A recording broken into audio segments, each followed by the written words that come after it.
నమస్తే, welcome to Patel talks. Cyber వలలో చిక్కుకున్న జనగాం ఎమ్మెల్యే పల్లా రాజేశ్వర్ రెడ్డి గారు తనకి సైబర్ ఎట్లా చిక్కుకుండంటే, కేంద్ర ప్రభుత్వం నుంచి మాట్లాడుతున్న తనకు తానుగా నేను సెంట్రల్ గవర్నమెంట్ రిప్రజెంటేటివ్ని వికసిత్ భారత్కి సంబంధించి మీతో మాట్లాడుతున్నా సార్.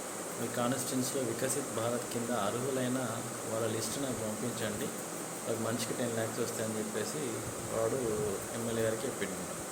ఎమ్మెల్యే గారు కూడా ఇక సరే అని చెప్పేసి లిస్ట్ ప్రిపేర్ చేసి వాళ్ళకి ప్రాసెసింగ్ ఫీజు ఉంటుందంటే ఆ ప్రాసెసింగ్ ఫీజు కూడా 2,500 రూపాయలు రాజేశ్వర్ రెడ్డి గారు వానికి పే చేస్తే ఫోన్పే త్రూ అట్లా ఒక 10 లక్షల రూపాయలు కట్టిందండి. ఆ 10 లక్షలు కట్టిన తర్వాత మళ్ళీ ఫోన్ చేసి మళ్ళీ డబ్బులు కావాలని చెప్పేసి అడిగిందండి. అప్పుడు ఎమ్మెల్యేకి అర్థమైంది సైబర్ క్రైమ్, సైబర్ ఫ్రాడ్, నేను మోసపోయినా అని చెప్పేసి వెంటనే పోలీసులకు ఫోన్ చేసిండు. కానీ అప్పటికే జరగాల్సిన ఆలస్యం అయిపోయింది కదా, సో ఎవరేం చేయలేదన్నట్టేనే ఉన్నట్టుంది. అంటే ఇక్కడ సైబర్ క్రైమ్లో మేధావులు, చదువుకున్న వాళ్ళు, అన్నీ తెలిసిన వాళ్ళు కూడా సైబర్ క్రైమ్లో ఎదుగుతున్నాం. ఎందుకు అంటే సైబర్ క్రైమ్కి ఎవడైతే మనకు ఫోన్ చేస్తాడో వాడు రకంగా మనల్ని మ్యానిపులేట్ చేస్తాడు. అన్నీ నిజమే అనుకుంటాం, అన్నీ నమ్ముతాం, తీరా టైం వచ్చిన తర్వాత మనం మోసపోతాం. అది ఇక్కడ అప్పటికే అవ్వాల్సిన పుణ్యం అంతా, అవ్వాల్సిన ఘనకార్యం అంతా అయిపోతుంది. దాని తర్వాత మనం రియలైజ్ అయిపోతుంది.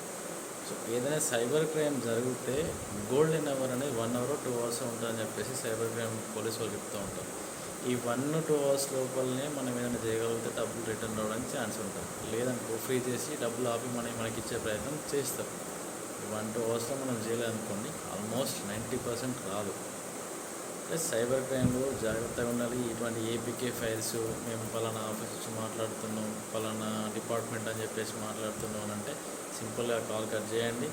సంబంధించిన లోకల్ పిఎస్లో కంప్లైంట్ చేయడమో లేకపోతే పోలీస్ వాళ్ళకి ఫోన్ చేసి చెప్పడమో అట్లాంటివి చేసి వాళ్ళని కట్ చేసి మీరు వెరిఫై చేసుకోండి. బ్యాంక్ నుంచి మాట్లాడుతున్నప్పుడు డైరెక్ట్ బ్రాంచ్కి వెళ్ళండి. ఏ బ్యాంకు కూడా మనకి కాల్ చేసి వివరాలు అడగదు. ఒకవేళ అడిగినట్లయితే మీరు బ్యాంక్కి వెళ్ళండి. ఇంకా మీకు ఏమైనా డౌట్ అనిపించి ఇంకేమైనా ప్రాబ్లం అనిపిస్తే కూడా లోకల్ డిపార్ట్మెంట్ వాళ్ళని కన్సల్ట్ అయ్యి మీ యొక్క కంప్లైంట్ రైజ్ చేయండి, వాళ్ళు చూసుకోండి. సో జాగ్రత్తగా ఉండండి, ఇటువంటి సైబర్ క్రైమ్ వలలో పడకండి.